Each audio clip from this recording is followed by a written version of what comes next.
and welcome back to my YouTube channel. Today we're going to be doing a what I eat in a day in a calorie deficit, down 15 pounds. Exciting, very proud of all of the progress I've made so far in this calorie deficit. I'm still going strong. I think it's been about, I'm going to say 3.5, 4 months. We've been super consistent with this calorie deficit, seeing progress every week still. So we're going to keep going. I'm feeling good. I haven't felt like super hungry, haven't felt super low energy. It hasn't been too hard to stick to the macros. I haven't really dropped them too much. Definitely at a point like a couple weeks ago, I was struggling with my digestion. So that was my indication it's time to get some more fiber in. So I definitely changed up my meals to incorporate a little bit more fiber, which has helped with my digestion. So that's great. Because that's a big part of it too. When you're in a calorie deficit, naturally you're going to not get as much fiber in because you're not getting as many calories in through carbs, and a lot of our carbs are going to have like our fiber. So like think of like our fruits, our whole grains, our veggies and things like that. So it's to be expected, but it's important to still be intentional. So I definitely have been like moving around my calories so slightly to kind of help me get more fiber in. Anyways, that's a long-winded intro. I will sit down and talk a little bit more about the calorie deficit later, just to give you guys more information, kind of how to start a calorie deficit, what it is, how to adjust macros, and kind of just give you guys a brief overview of that, because I've gotten a lot of questions about that. So I want to give you guys just a brief guideline to follow if you're looking to also go through a calorie deficit and track your macros. First things first, we're going to the gym. So it is currently 8 a.m. I'm usually at the gym by now, but I decided to like lay in bed and sleep for a little bit. Always have something before the gym. I try to not eat fasted, especially now with the calorie deficit. I can only have so many meals, so many calories, whatever. But I always make sure to have something before my workout or I will pass out. Frankly, I will. I've switched up, like I said, I'm trying to get more fiber in. So usually for the morning, I would have like a chocolate rice cake, which I still have those every so often. But for this week, I've been doing a banana as my pre-workout. This is a great fiber source, but also a great carb source to have for your workout. There's a good amount of carbs in a banana. So I've been having this before my workout, which has been making me feel really great. And it's just a little something. I know a lot of people aren't hungry early in the morning, especially if you work out like super early, like 4 a.m. It's hard to get something in, but my biggest tip, if you are someone that works out super early and you have zero appetite, I still recommend you get something in. So my biggest tip is if you drink pre-workout, like powdered pre-workout, put a little bit of that in with like a Gatorade, like a full sugar Gatorade. Gatorade could be some quick carbs for you to get in, some quick sugars to get in before your workout, and it's not really like eating anything, you're just drinking the calories. So like that's a great option. I used to do that too in college when I'd work out super early before my classes. And something like a banana is really easy to get down in my opinion. So this could be a great option, like some fruit, a banana, or something I used to do a lot was doing like a little piece of toast with some peanut butter. Just one little piece of toast, whatever kind of toast, and then like 1 tablespoon of peanut butter. Great pre-workout snack. And again, it's not too heavy or too much to eat that early in the morning. All right, that was my little spiel, but anyways, I'm gonna eat my banana.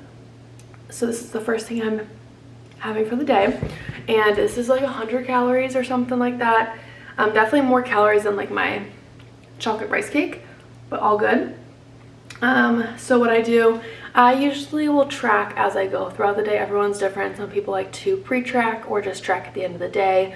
I just kind of have that flexibility and time to track as I go. So I don't pay for premium, but I do use my FitnessPal to track. So I will just go and add in the banana. The cool thing about my FitnessPal is it has all of my meals and ingredients saved, so it makes it really easy to just add the next day.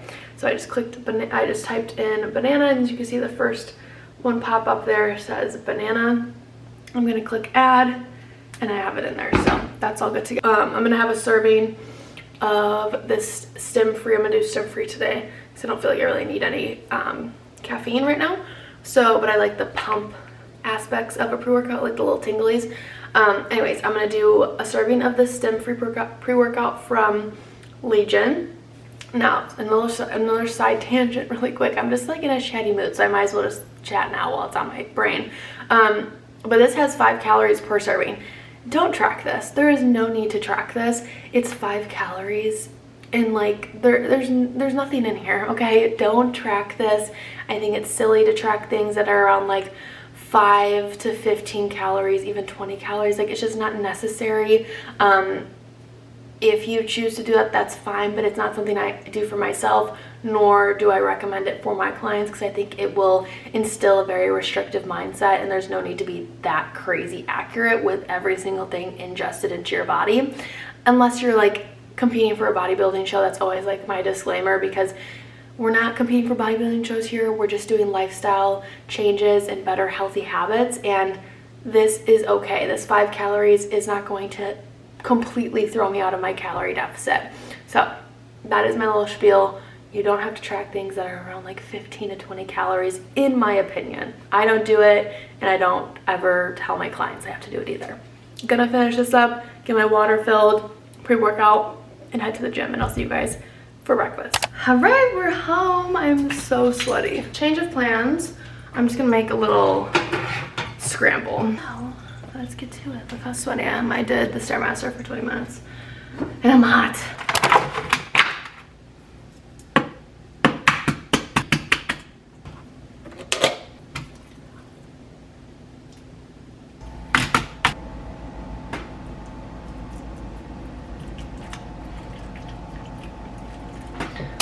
I'm gonna track this really quick and see what this comes out to. This is what the eggs look like. I have ground beef that's seasoned with taco seasoning, so it's kind of like a taco egg scramble with the cottage cheese. It's really, really good, trust. All right, guys, here's breakfast. Took me literally 2 minutes to make. It looks like a bowl of mush. This looks like a bowl of mush. Here it is. Can you see it? I promise you, it's so good. I also did a side of a apple. So this comes out to 36 grams of protein, 20 grams of carbs, and 10 grams of fat. Beautiful. It really is so good. I know it looks like absolute nastiness, but a yummy pile of mush. I love it. Whatever gets the job done. Okay. I'm gonna eat this, and then we'll see what we do next. I might sit down and talk to you. You might see me at lunch. I don't know, but I will talk to you then. Hi guys, same spot like we didn't leave. We're back for lunch. I just whipped this up really quickly. Let me show you. Air fried chicken breast, and then I have my meal prep potatoes under there. So I just heated those up in the microwave, and then I added some avocado on top for fiber. So we got our protein, carbs, fats, and fiber. And then I think I'm gonna add a little bit of this ranch too, just for a little something something. It's currently 1:50. I've been working, I showered, just kind of doing normal day-to-day things. A little bit later lunch, which is totally fine, but I just added that little bit of ranch. So let's see how this is. The chicken literally took like 8 minutes in the air fryer, which was amazing because I whipped this up like super last second. Then after this, I'm probably gonna go for a walk outside, maybe. I've been doing my walks on the walking pad just because like I can walk faster and I get it done quicker, and I can work while I'm walking, but I feel like I want to go outside.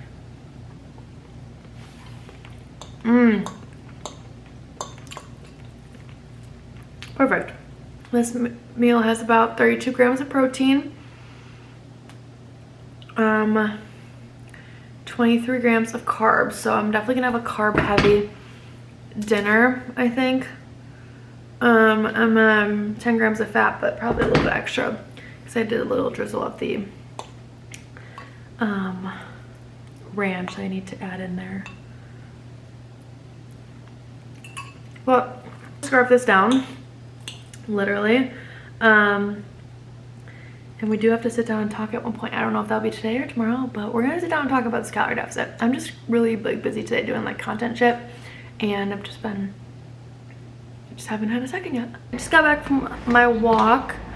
I walked for like 45 minutes. I was starting to sweat. I was like, I gotta go. Anyways, I'm gonna have a little snack, chomp stick, and some grapes. It's my little snack before dinner. Cheers. I haven't had any caffeine today, and I am so looking forward to my Diet Dr. Pepper later. I am hungry tonight. So just some potatoes, ground chicken with buffalo sauce, and then cheese. I know there's no veggies here, but not every meal can be perfect. And I am hungry, so this is what we're eating.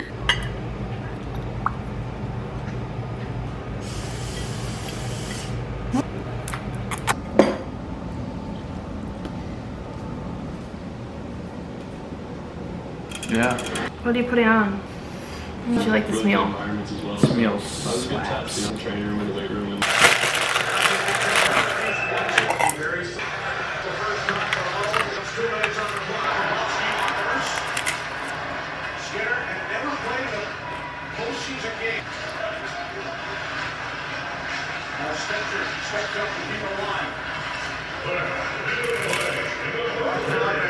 Hello you guys, it's the next day. I feel like I always sit down like in this exact spot to film like my sit down talking videos, but the lighting's great because the window's right there. Anyways, I wanted to wrap up this video and just go over the calorie deficit and answer a couple questions I got too, because I definitely had some people asking me how to determine your calories for a calorie deficit and kind of how to go from there and whatnot. So I want to answer that question.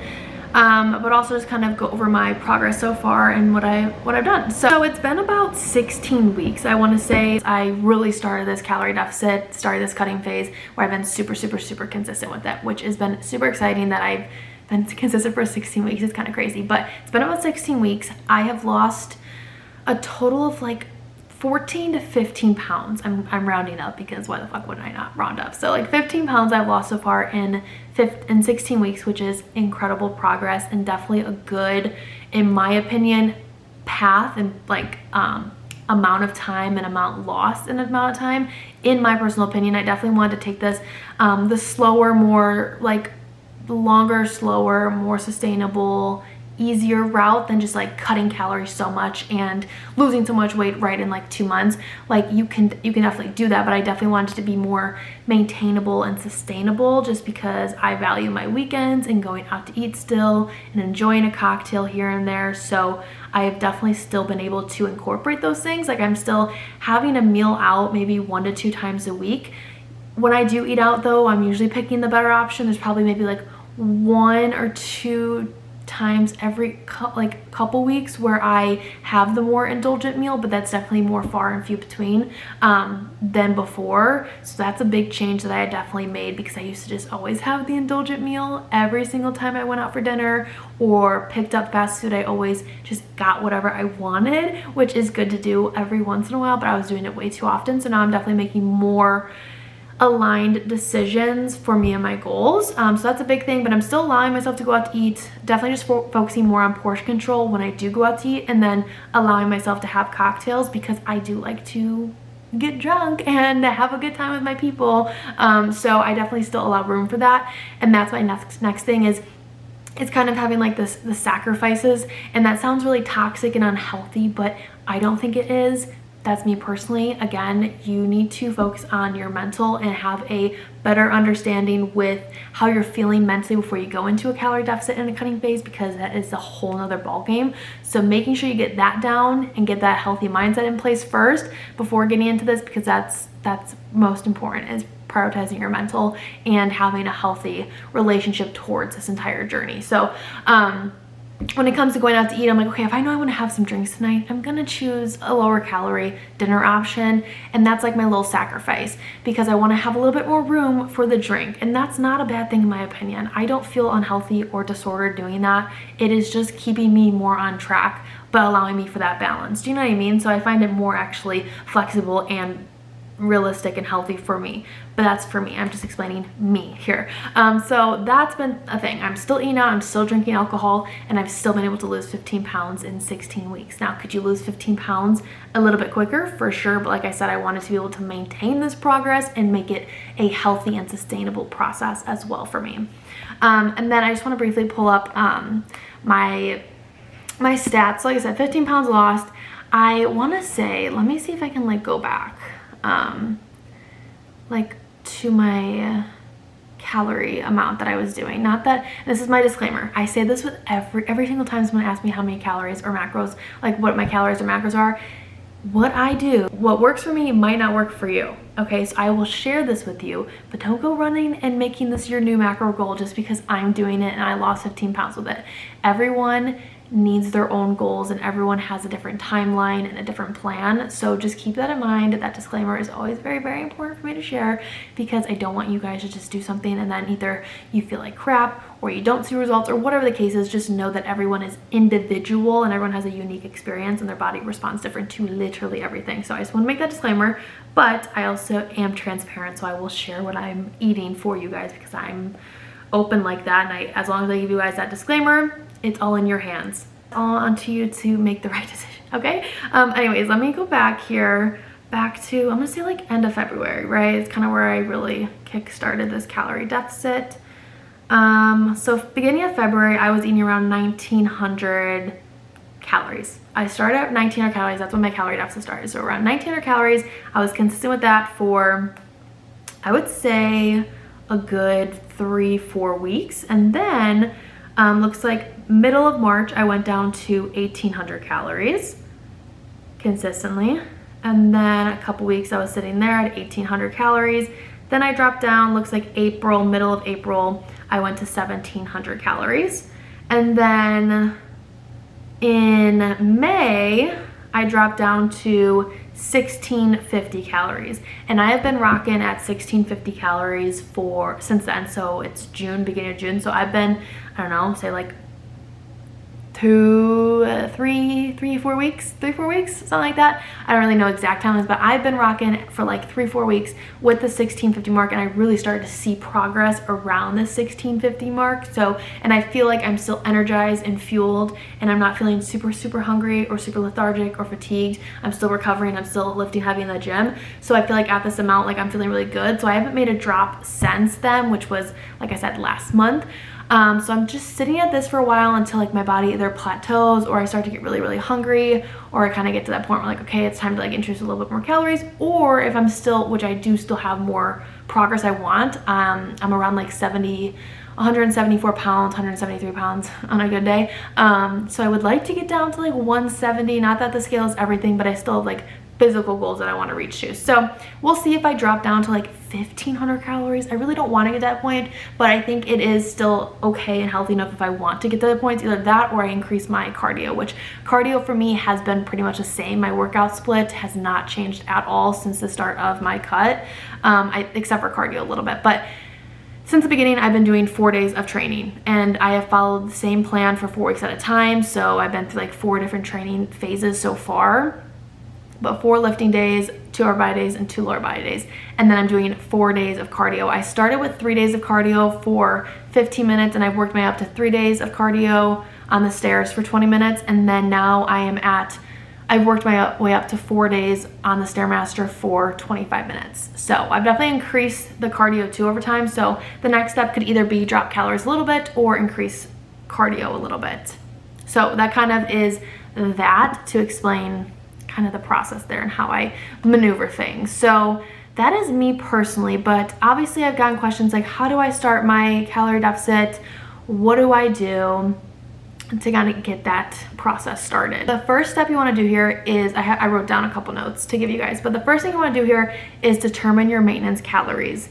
So maintenance calories is basically what you can eat that's going to not have you lose weight or gain weight. So the best way to figure out your maintenance calories is, in my opinion, just finding like an online calculator. Going to like the TDE calculator online is like what I found to be the most accurate, and put in your stats and don't bullshit it. If you are sedentary, you work a sedentary job, put sedentary, okay? That's gonna help a lot with just giving you accurate goals. So figure out your maintenance calories. Once you figure out your maintenance calories, I always say, a lot of times too, what I do with the girls that come to the program is I have them track everything they're eating without a goal for about 1 to 2 weeks. So I can gather data, see where they're currently intaking, and also getting a couple data points on their weight check-in if they choose to weigh themselves, and be like, okay, you've been eating around like 600 calories and maintaining here. Now, if that's the case for you, a lot of times I will either put them through a reverse diet or if I think that their body can handle a mini calorie deficit, we will pull from 600 calories. But a lot of times we need to introduce food before going into a calorie deficit. But that's a whole nother topic for another day. We're not gonna talk about reverse dieting here. We're just talking about the calorie deficit. So a lot of times too, when it comes to like knowing when to drop, I personally love the slow game. I love slow and steady. I believe it wins the race always. So like I told you guys, I started at 900 calories and I slowly dropped as I went the last 4 months to get to the 1650 mark. So I always like to drop, it says like 10 to 25% for your maintenance calories depending on your goals. So that could be like 100 calories every 2 to 3 weeks, right? Like again, that's kind of like what I did. So that's kind of my ballpark that I usually say. I don't recommend going from your maintenance calories of like 2200 calories and then doing like a 500 calorie deficit right away and then dropping, just eating 1700 calories right off the bat. I don't recommend that. I'd rather do a slow decrease to get you down to that 1700 mark from your maintenance rather than just jumping from 2200 to 1700, because then you're gonna put your body in a state of shock and you're gonna be super hungry, super irritable, and your body's just gonna be like, whoa, what the is happening? So I always just recommend like a slow game, in my personal opinion. And then from there you can set your macros. Everyone's different. Some people want to just track macros. Some people want to just track protein. If you want to track all your macros, basically macros make up your calories. Your protein, fats, and carbs make up your calories. So it kind of depends on how you want to do it. If you want to have a lower carb diet or a higher fat diet, you can kind of maneuver that and kind of play around with where you want it to be percentage wise. I usually do like a 30 40 30 kind of split, 30% protein, 40% carbs, and 30% fat. That's just kind of what works for me. Everyone's different. Like I said, you might want to do lower carbs, higher fat. It really just depends on you, but you kind of figure out what that looks like for you. And that would be like my game plan for you. That's what I would kind of, again, this is very general. I always recommend getting a one-on-one coach like me. I'm just kidding, but it does help to have someone kind of give you these goals and watch you and be able to change your macros monthly, weekly, whatever that looks like, based on how your body's responding to them. But you can do this on your own too. Like I have been doing this on my own, and it's just a matter of checking in on yourself. And every single week I do recommend like journaling how you are feeling, how your body's responding. Take weekly progress pictures, weigh yourself once a week or a couple times a week. If you want to, you don't have to, but it's definitely a great data point to have to see if what you're doing is working. But keep track of those things every single week so you're not spinning your wheels or you're not doing something for so long that's like literally not working. It just helps keep you on track a little bit more that way when you have consistent data to kind of look back on every single week. So that's my recommendations. Again, all very general, but if you ever have more questions or you want more individual help, that's what I'm here for, okay? I'm always happy to answer questions. I'm not a gatekeeper. I don't care. You don't have to pay me for anything, but I am a coach. So I'm here to help you if you need and here to give you that extra guidance if you'd like it. So that's pretty much everything. But if you guys enjoyed this or have any more questions, let me know. But this is really fun to film and I'm really glad I got this information out to you guys. But yeah, if you guys have anything you want to see from me, just let me know. Follow me on Instagram and TikTok to see more of me because I definitely post a lot more over there daily. But that's it for now. Okay, guys, love you so much. See you next time.